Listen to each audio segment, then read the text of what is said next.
Cabinet के मुख्य agenda जो है वो क्या क्या होने जा रहे हैं? बिल्कुल राजेश जी, कई कुछ जो है वो पहले से ही स्पष्ट है, पर हम जो हमारे पास सूचना है हम उसको शेयर करना चाहेंगे। 3 मई को सही कहा आपने कि दोपहर बाद 3 बजे मंत्रिमंडल की बैठक होगी, उसको बुला लिया गया, नोटिफिकेशन आज आ गई है जी। तो एजेंडा आइटम्स में सबसे ऊपर जो है वो रोजगार को सरकार देखकर चली हुई है कि रोजगार को किस तरह से बांटा जाए, किस किस विभाग में कितनी रिक्तियां हैं उनको देखा जाए। 70,000 रिक्तियां चल रही हैं इस वक्त, 70,000 पद जो है सरकारी खाली चले हुए हैं। सबसे बड़ा एजेंडा ये भी सामने लाया जा सकता है उस मंत्रिमंडल की बैठक में। इसके अलावा आप देखें कि कॉन्ट्रैक्ट कर्मचारी जो है उनको रेगुलर होने की आस है, और 3 मई का ही ऐसा दिन है जहां पूरा हम ये देख सकते हैं कि इसमें कुछ ना कुछ नोटिफिकेशन आने वाली है, और जैसे ही ये अधिसूचित सूचना आएगी हम अपने दर्शकों से फिर रूबरू होंगे।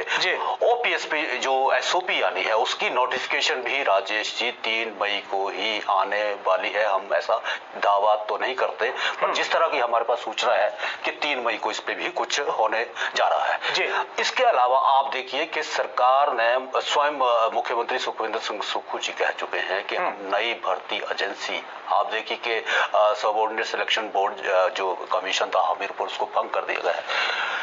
ये जो बैठक है, इस बैठक में नई भर्ती एजेंसी पे भी बात हो सकती है, क्योंकि जो युवा हैं जिन्होंने पेपर दे रखे हैं, पेपरों में गड़बड़ हुई है, पेपर जो लीक हुए हैं, इन तमाम चीजों को व्यवस्थित करते हुए इस मंत्रिमंडल की बैठक में एक नई एजेंसी की जो है वो घोषणा सरकार कर सकती है जी।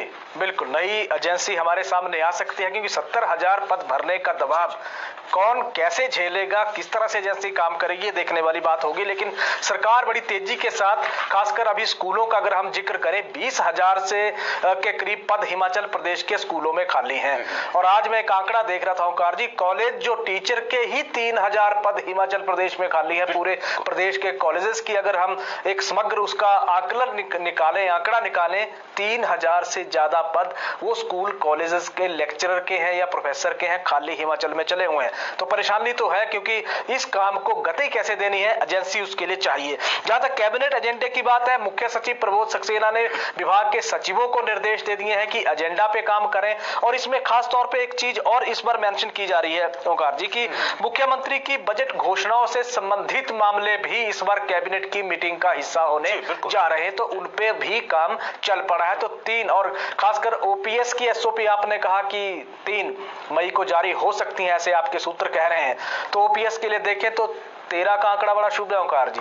13 जनवरी, 13 मार्च, 13 अप्रैल, और अगर 3 मई आता है तो 3 तो आ ही गया है। तो एक तरह से राहत की खबर एनपीएस के कर्मचारियों के लिए भी होगी, क्योंकि अभी उनके जीपीएफ के अकाउंट खुलेंगे एसओपी आने के बाद, और उसके बाद स्थितियां पूरी तरह से क्लियर हो जाएंगी। एनपीएस हिमाचल प्रदेश से चली जाएगी और ओपीएस पूरी तरह से बहाल कर्मचारियों के लिए हो जाएगी। तो राहत की एक खबर होगी ओंकार जी।